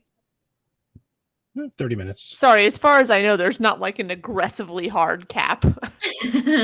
Yeah, not really. So, virgin daughter is saved. Concubine is thrown out. She is at the threshold. Man wakes up. He comes out and he's essentially like, woman. He calls her woman. Doesn't call her my wife, my concubine. Just woman, get up. She doesn't get up. Okay. We don't, however, it doesn't tell us whether or not she's dead yet. Okay. In the Hebrew, it doesn't tell us if she's dead. In the Septuagint, it tells us that she died. Okay. And here's why that's important. The Levite then picks up her body and places it on the donkey and they ride home. So when she arrives at his home, we'll call it his, it's not necessarily hers, and she didn't want to be there in the first place. He then cuts her body, he dismembers her into 12 parts and sends those body parts out to the 12 tribes of Israel. Now, this was something that will also happen in Saul's story, but I don't want to get into the Saul thing because that's, again, a whole separate thing. And it's hard to say that I love Saul, but I am very sympathetic to Saul. But he does not do that with a person. He does that with an animal. That is a common way to get tribes to come together for war. So he is literally using the woman's body as a summons for war. But again, in the Hebrew Bible, we don't know if she's dead yet. And so he could have been the one that killed her, which I personally believe he did. But that's just me and my feminism. Okay. So the story of Judges 19 ends with a little like, when people saw this as in her body, and they literally used feminine place keepers here. When they saw her, they said they have seen nothing like it since when they left Egypt. And so the imperatives that they leave at the end in Judges 19:30 is to consider her and speak up, essentially. Consider her and speak up. Now, again, it's almost at that point like a hashtag, right? Her body becomes a hashtag. So like we've spoken about it, but we're not going to actually change anything because then Judges 20 and 21 become just continued perpetuated misogynistic violence. So they don't actually change anything. They believe the Levite and his word immediately, even though it's not the full story. The Levite gives a snapshot. And they then steal the daughters of Shiloh and rape them. And that's the whole thing. Judges 20 and 21 is a party. Fun fact, I am doing woman talking in Judges in 21 in a couple weeks. So that's fun. So that is the pericope of Judges 19 in a nutshell. That's small smidgen. However, we're going to go back to the word zonah. What we do with that matters in some circumstances. So some feminist scholars were like, okay, she definitely left because she was abused. So what happened to her wasn't deserved. To which other feminists were like, wait, so if she did sleep with other men, she then deserved to be abused through the night and cut up into 12 pieces? Like, is that the argument that we're making? And what's hard there is that contextually, within the actual text, there is a way of reading it that does reinforce patriarchal norms. There just is. And most of the Old Testament does that. I'm not going to say it doesn't. Most of the New Testament does that. So most of the Bible does that. However, if one were to read it through the lens of trauma and migration, which is something that I offer up in my dissertation, one can see it as actually something incredibly subversive. And while I do not in any way commend the use of a woman's violated body as a metaphor for anything, I actually read it in this way to say that Israel and Judah saw themselves in the body of the cut up concubine when faced with this figure of God that put them through war and exile, literally raping them through war and literally cutting them up through diaspora, sending them out, never to be brought back again, literally never to be brought back again. And so it can, in some really messed up ways, it can be a subversive act. It really can be subversive. Again, don't love the idea of a woman violated being the thing that, like, then we're scapegoating her, right? She becomes another, this is not what we want, nor is it something we desire. But maybe the Israelites are going, what happened should not have happened. The punishment did not befit the crime. God, Adonai, it did not befit the crime. What you did was horrendous, and we will never be the same for it. And again, key crucial aspects in being that in Genesis 19, God comes and saves them. Okay. Did Lot deserve it? No. But God comes and saves. In this instance, God does not come and save them. In fact, it is a figurehead of God that perpetuates these actions. And so, yeah, I read through a little bit of a different lens. Again, when I say I read through a different lens, that is a reading. There are many ways to read multiple texts in the Bible. Did you know? But that's consistent with, or pretty consistent throughout the Hebrew Bible, of the Israelites' attitude towards their relationship with Yahweh. I would agree. We do everything for you. We dedicate our entire life to you. And we're kicked out of our holy land. It's literally the quote that you did earlier, right? It's, we're doing better without you, actually. Why are we deciding to come back? I don't understand. Right. And so, and actually, in my book, I discuss a lot of that, especially in light of the end of Joshua and the covenant that they make. Sick flex. What? I said sick flex. In my book. It's in my upcoming book. Please buy it. It'll be too expensive. I mean, yeah, I'm going to buy like 5 copies, but like. I hope so. I will make $1, maybe. That's fine. I'll still buy them. Just sign it. I'll give it out to my family and friends. Copies. There's this piece of like, okay, consider survival, consider trauma. These people sign up for this covenant. And Joshua literally in the midst of it is like, okay, I'm going to sign this document. I'm going to cut this covenant. I don't think you should do it, because if you decide that Yahweh is not good, then this isn't great. Lexington Press, Kip. Thank you. Here's hoping it passes peer review. The first peer reviewer did not like me. Okay. Was not fun. We will not discuss that because I don't know who this Don't get me started on those peer reviewers, man. Probably a precarious academic and a bitch. Do they? They didn't identify as white male. Surprisingly, no, but they did not. Their version of trauma was very colonized, and that made me very sad. I'm shocked. Can't believe it. I'm not shocked at all. But yeah, that was sarcasm. But yeah. Oh yeah. Dear reader. Yeah. So. Do you want me to fight them? Because I will. Please. I will stand in the way of their exit.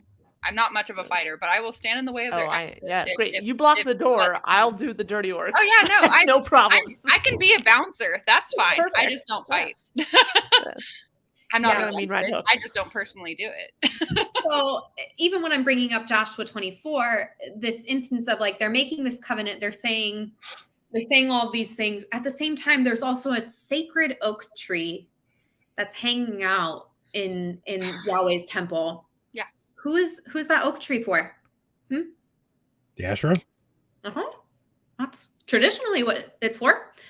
So you're making this oath for one God, and now we're getting into complex identities of, you know, who is Canaanite and who is Israelite. Well, the answer is yes. Oh, that is a mess right there.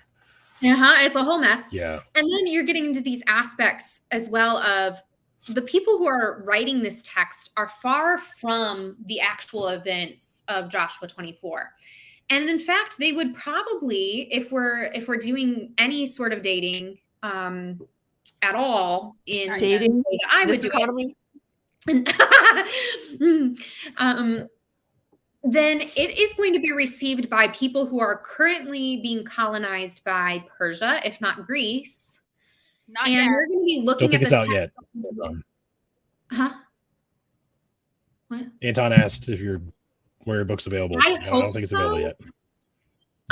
But it has not been, like, it's still in peer review right now. I hope that we can do something vocally for that because of accessibility, but we'll see. Well, if you'd like someone to go through and read it, I will volunteer. So Volunteer as tribute. I volunteer as tribute. My voice may not be super pleasing, but I am used to reading stories out loud to children, so I can do a nice flow. I love if need that. be. You'll be saying a lot of terrible things. That is okay. I won't. I mean, I will. Personally, I love saying terrible things. Me too. I stay up at night and I like craft terrible things. Once again, I get these mugs all the time. Yes. Okay, it's fine. I can fucking do it. Okay, just watch me. Just fucking do it, right? So to consider the fact that Joshua 24's audience is receiving this text and going, we made this covenant with a God, and we were not even like, there's just multiple aspects of, we're currently colonized, oppressed, barely functioning in society. And we're reading this Joshua 24 text in order to bolster the national identity, right? But what does that actually mean for my relationship with this Yahweh figure? Should I actually give him my fealty, my loyalty? Because it sounds like the rest of the story doesn't go very well. And so there's some aspects to consider when we think about pretty much every text of the Hebrew Bible. And so even returning back to one of the main points of why are we calling everything trauma? It feels like an exaggeration. Well, I can almost for certain call most texts in the Hebrew Bible traumatic. And that's based on capital T trauma. That's talking about war, exile. That's talking about living on basically nothing in settler society. Like, that's traumatic. At least it would be for me. And again, trauma is also contextual. So it's a mess. It's a mess. And trauma is a big byproduct of migration. Like, yes, it is. Which is your other area of specialty, because that's kind of one of the underlying stories of the entire New Testament is everybody's migrating every which way, and everybody's exchanging ideas, and different gods become stronger, and these gods become weaker, and territories change hands, and people get enslaved. It's all people are migrating, and it's again, not usually by choice. It's usually today. Because they have to. Yeah. No, most of the time it's not. Yeah. Most of the current categorizations by the UN, and they have, I could talk about the UN and their own colonization stuff. But there are current categorizations for forced migrations. You have internally displaced persons. You have IDPs. You have forced. They just don't work because people are more fluid than that. And again, when you ask the questions of why are you migrating, it's not. Is it a choice? It's not because they're happy where they're at. Right. Is it a choice? No one's like, hey, life is great here. Let's fuck off 1,000 miles that way for no reason. Yeah. And again, is it a choice? No, I'm not actively, like, this isn't enthusiastic consent, right? Again, even when we're talking about the bare minimum. Joshua 24, we supposedly have this enthusiastic consent, but by unequal partners. So if they were to say no, then what happens? Not anything good. Do you think they had a choice? It was say yes to Yahweh right now or get smitten. I don't know. Like, get smoked. Ooh, Get smoked. This is a good, hashtag get good smoked. question from Anton. Before we Least go, traumatic broker sex. I have a little issue that I'm having to do, so I'm going to back out. I hope you guys. Yeah. It's so nice talking to you. I want to talk more. Like, we have so much to talk about. I know. I'm gonna put I'll put my info in the private chat so you two can have it. So, because I'm never in that other thing on the other place that where you guys normally find each other. Oh and yeah, talk. the whole I'm never Twitter. there. Yes. Yeah. So we'll have to Or you can always message me and I'll get you in contact with or him. you can message him. But This is valid. if you want to do girl talk and you don't want to go through him, that's totally fine. Wait, But, he can't come to girl. No. See myself out. He's at Girl Talk right now. This is girl talk just- right this Girl moment. talk. This is He absolutely has said like I'll let 4 my hair words out. this entire time. Oh yeah, look at I'll that. let my hair Let's out. get his face my in name I on it. actually haven't does like that yet. determine whether He or looks not like you're a female. 90s. Apparently, Yeah, he according is. to like the internet. Yeah. Oh my Yeah. gosh. Okay. I'm out though. Kip, I love you. We'll talk soon. I'm gonna put my stuff in the chat, but Dadpool, if you will please take me backstage, we will be good to go. Mwah. Nice. So long. Right. See you next week. What is the least traumatic Okay. poker section? Oh, my goodness. Maybe Song of Solomon when she's That is a like donkey tough- nuts. Honestly, that might be it. Like that seriously, That is 'cause a it's really Song of good- Solomon. It very much sounds like it's both people kind of equally lusting after each other. 1000%. like- It's a sex book. And it is Yeah. very relatively like enthusiastic. It's not Yeah. like, oh, my life's so hard, I need to bang it out. Like, No, it's they, like, no, really it's want each like, other. Let's do this. Yeah, Yes. because like I love you, or I at least like you. You like me. Right. We're I attracted to think each you're other. hot. Let's Let's get do into this. it. And I support that. I'm Like, that was pro-ho the in this thing, house. too. Really good in the Old Testament. answer. That's my best Loving, guess. I'm not a lustful scholar. relationships was just as much That's a thing really as good answer. the other Because option. none of the prophets, none of them. So that's like most of it, the Old Testament. None of the none of the Pentateuch. Yeah, none of the poetic. none of version, with the Deuteronomistic exception of history Psalms. either. So yeah, we're gonna have to do Song of Songs. Wow, well done. You are a scholar, Queen. This is correct. I mean, I'm not, but thank you. You are. Maybe I will be in the future. I hope. I pray. Grad school, if you're listening, You please got accept this. me. Yeah, right. But anyway, Call me. that's like it's quite exactly. Beat me, call me, beat me if you want to reach me. You feel me? But like, sorry, Kim Possible. I love Yeah, that was just the only book Prophets were space dicks. section passage, wherever you want to call it, that I can think of in which a woman isn't obvious. Like I understand that No, whoever she wrote that actually has probably a lot of still agency in understood that, women as too. being like lesser, but in that the way it's written, it sounds far more egalitarian. Yeah, I would and agree kind of with like, that. yeah, I would agree with that. I think the woman and the serpent was a nice story. If you Eh, get back. she they hadn't got their gotten freak punished on. for it forever. Yeah. I mean, we Yeah, all know what the before fruit that, was, though. right? Yeah. Like, But yeah, you read the Canaanite mythology about it. Big fan. Yeah, they have fun. They do. They do. Like, where do we go Anyway. from here? Well, we got 5 minutes left. I Okay, we have 5 minutes left. do not want to end things, but it's 11 here, and I got to get my kids up and get them to school in the morning. So unfortunately, I do Let's got do to it wrap again things up, but sometime. This was Let's do we this. should. This was a lot of fun. I have so We much had a more. good time. You know, what? Next time let's get Dr. Kip in here. Oh, why And, not? He like, has I'll some sit out. tea. Get Kip in Yeah. here. I'm a nobody. Oh, Like, let's man. do it. Oh, that's going to be a good time. We're doing that. We're doing that. All right. So before we leave, do you guys want to tell everybody where they can find you, as if they don't know already? Hell. Wow. Dr. Fry, we'll start sure. with you. Yeah, you can find me on yeah. the tweeters I have links in the descriptions for everything, by the way. Yes, he does. You can find me on the TikToks, and I am dating myself so badly because I think that's funny. And you can find me on the gram. So that's where you can find me.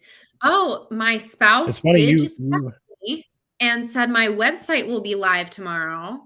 Wait, is your spouse watching this stream? Ooh. No, he can hear me though. It's a small Oh my god, house. I was like, that is so fucking cute. I'm gonna barf. But Oh no, yeah. no, Okay. he's cute, but not that cute. My wife is usually in here, but then she goes to bed. Hi, Rachel. Yeah. Like an hour No, ago. he's adorable. He's great. He's my #1 fan. But yeah, he is a web designer and incredible, and I needed a refresh.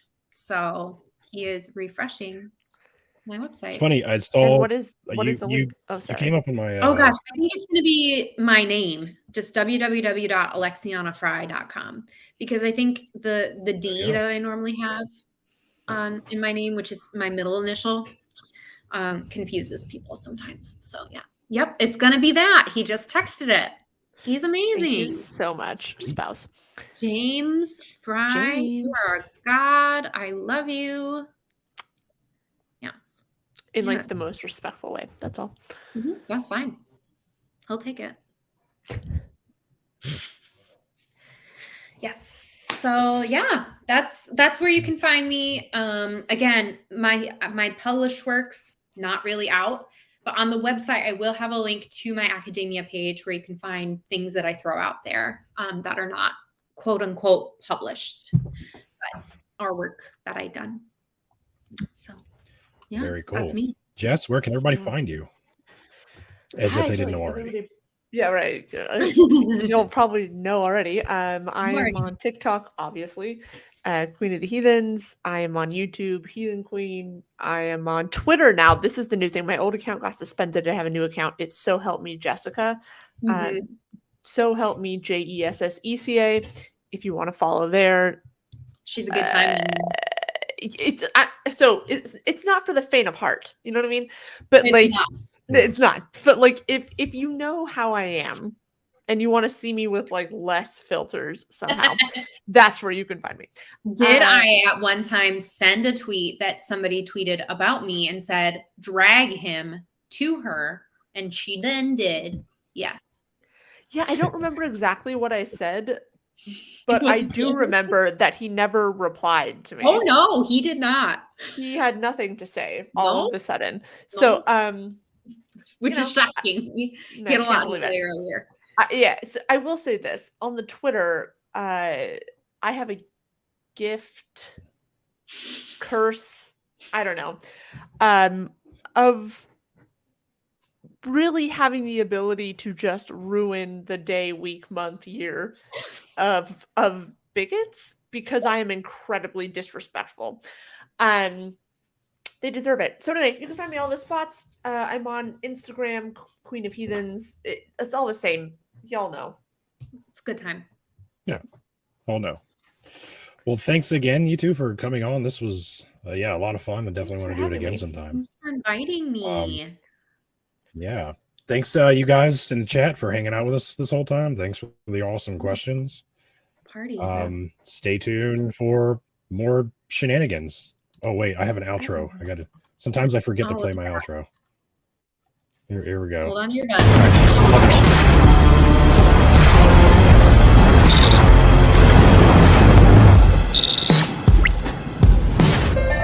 Hold on to your butts.